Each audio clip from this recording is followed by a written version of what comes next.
సబ్జెక్ట్లోకి వెళ్దాం. వెళ్ళే ముందు ఇవాళ జరిగిన పరిణామాలు ఏంటో ఒకసారి చూద్దాం. వివరాలన్నీ ప్రభుత్వం దగ్గరున్నాయి. ఇదో లొట్టపీస్ కేసు. అయ్యేది లేదు, పోయేది లేదు. గత కొన్ని రోజులుగా మాజీ మంత్రి కేటీఆర్ ఇవే సీరియల్ డైలాగులు. ఏమీ లేని కేసులో ఎందుకింత హడావిడి అంటే మాత్రం జవాబు లేదు.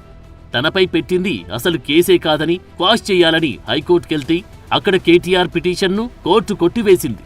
కేసు విచారించిన హైకోర్టు సింగిల్ బెంచ్ తన ఆర్డర్ కాపీలో కీలక అంశాలు ప్రస్తావించింది. హెచ్ఎండిఏ పరిధికి మించి డబ్బులు ట్రాన్స్ఫర్ చేసిందని, కేబినెట్ ఆమోదం లేదని, లావాదేవీలపై విచారణ జరగాలన్నది హైకోర్టు. కేటీఆర్ ఆదేశాలతోనే చెల్లింపులు జరిగాయంటున్నారని, మరి ఆ చెల్లింపులతో ఎవరు అంతిమంగా లబ్ధి పొందారో దర్యాప్తులో తేల్చాలని, ఇందులో ఏసీబీ ఆధారాలు సేకరించాలని హైకోర్టు చెప్పింది. విచారణకు తగిన సమయం ఇవ్వాలంటూ ఈ కేసు దర్యాప్తులో ఇప్పుడే హైకోర్టు జోక్యం చేసుకోలేమని క్లారిటీ ఇచ్చేసింది. అంతేకాదు అరెస్టు నుంచి కూడా రిలీఫ్ ఉండబోదన్నది. బాగా పైసలు ఎక్కువైనాయి, అడ్వకేట్లను హైర్ చేసుకుంటున్నారు.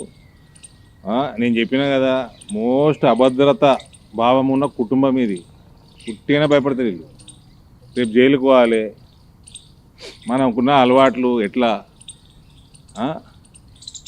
బతకాలి, ఈ భయము, నిద్ర పడతలేదు, క్వాష్ పిటిషన్లు, కేవేట్లు, అరెస్ట్ చేయకుండా ఏమంటారు యాంటిసిపేటరీలు, అన్నిటి కింద మీద పడుతున్నారు. నిద్ర పడతలేదు, చేసిన పాపం ఏడిపోదు, అది రివర్స్ కొడుతున్నది. నిద్ర ఉండదు, జైలుకు పోవాలి, జైలునే ఉండాలి, చేసిన పాపాలని కడుక్కోవాలి. ఇది ఈ జన్మలనే కావాలి, మేమందరం చూడాలి. సో హైకోర్టు ఉత్తర్వుల ప్రకారం ఫార్ములా ఈ రేస్ కేసులో కేటీఆర్కు దారులన్నీ మోసుకుపోతున్నట్లే కనిపిస్తోంది. ఓవైపు ఏసీబీ, ఇంకోవైపు ఈడీ స్పీడ్ పెంచుతున్నాయి, నోటీసులు ఇస్తున్నాయి. ఇక లీగల్ టీం లేకుండానే ఎంక్వైరీకి వెళ్లే పరిస్థితి ఎదురైంది. నిజానికి ఈ ఫార్ములా కేసు మొదట్లో చాలా చిన్నది, 55 కోట్లదే అనుకున్నారు. కానీ తవ్వే కొద్దీ కథ చాలా మారిపోతుంది.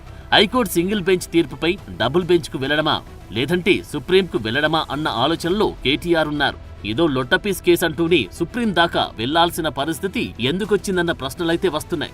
స్కామ్ లేదంటూనే ఎంక్వైరీకి డుమ్మా కొట్టే ఫార్ములాలు అప్లై చేసుకుంటున్నారా అన్న చర్చ జరుగుతోంది.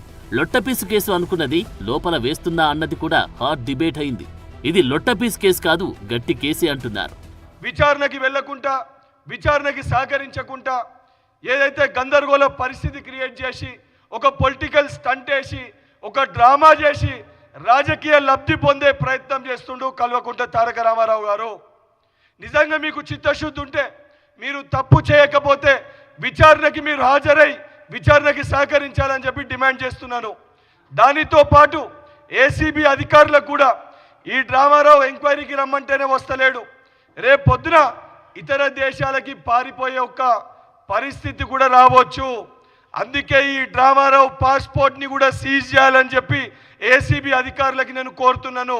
మొత్తం అభద్రతా భావంతోనే కేసీఆర్ కుటుంబం ఉందన్న వాదనను కాంగ్రెస్, బీజేపీ నేతలు వినిపిస్తున్నారు.